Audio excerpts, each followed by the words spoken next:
আপনারা জানতেন হিজরা মায়ের পেট থেকে হয়, কিন্তু মিথ্যা কথা।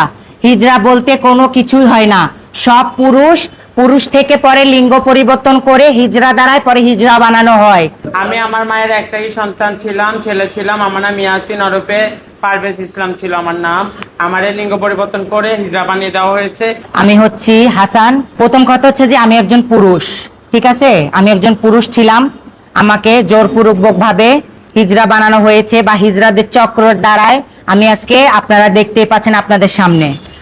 আর যে আমাকে হিজরা বানিয়েছে, যাদের দ্বারা আমি আজকে হিজরা হয়েছি, তারা মনে করেন যে আরাম আয়েশে তারা এখন হিজরাই না। আমার পিছনে আপনারা দেখতে পাচ্ছেন যে কিছু মানুষের ছবি লাগানো আছে। এক হচ্ছে সুন্দরী হিজরা, দ্বিতীয় হচ্ছে যে শিমুল, তৃতীয় হচ্ছে যে লিপস্টিক, ওর নাম হচ্ছে হৃদয়, 4 নাম্বার হচ্ছে যে আয়শা, ঠিক আছে?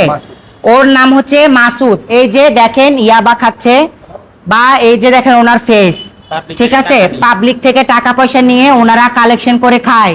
আমরা জানি, আপনারা জানতেন যে হিজরা বলতে যে অনেক কিছু হয়। হিজরা মায়ের পেট থেকে হয়, কিন্তু মিথ্যা কথা। হিজরা বলতে কোনো কিছুই হয় না। সব পুরুষ থেকে পরে লিঙ্গ পরিবর্তন করে হিজরা দ্বারাই পরে হিজরা বানানো হয়, ঠিক আছে? আপনাদের কাছে এতটুকুই অনুরোধ, দেশবাসীর কাছে, আপনাদের বিয়ে বাড়িতে কোনো ফাংশন, গাড়ি বা ট্রেনে আপনাদের যেভাবে হেনস্থা, আপনাদের যেভাবে টর্চার করা হয়, বা আপনারা যেভাবে টর্চারের শিকার হচ্ছেন প্রতিনিয়ত, আমরা চাচ্ছি এটা যেন বন্ধ হয়। আমাদের দেশের প্রধানমন্ত্রী তারেক রহমান, আপনার উদ্দেশ্য করে বলছি, এই যে হিজড়ারা যে চাঁদাবাজি করছে ওটা থেকে যেন বিরত থাকে, হিজড়াদের থেকে বিরত থাকেন। দোকানে, বাজারে, বিয়ে বাড়িতে, মুসলমানিতে টাকার জন্য আসলে আপনারা কেউ টাকা দিবেন না। আমি আমার মায়ের একটাই সন্তান ছিলাম, ছেলে ছিলাম। আমার নাম ইয়াসিন ওরফে পারভেজ ইসলাম ছিল আমার নাম। আমার লিঙ্গ পরিবর্তন করে হিজরা বানিয়ে দেওয়া হয়েছে। তখন আমার বয়স ছিল 13 বছর। আমি তখন বুঝিনি, আমি চক্রের ফাঁদে পড়ে গেছি। আমাকে এরকম করে ইন্ডিয়াতে পাচার করা হয়েছে।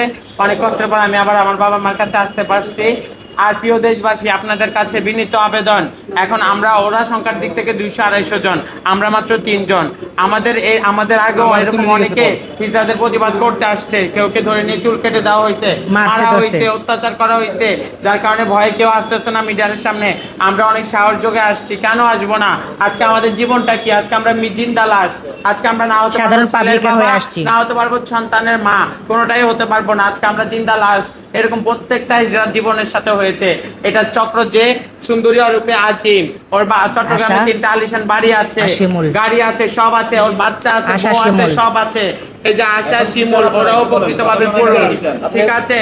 আমি চাই হিজড়াদের টর্চার থেকে পুরো বাংলাদেশের মানুষ মুক্তি পাক, হিজড়াদের অত্যাচার থেকে স্বাধীনভাবে সবাই বাঁচতে পারুক। আমরাও স্বাধীনভাবে বাঁচতে চাই, কাজ করে খেতে চাই।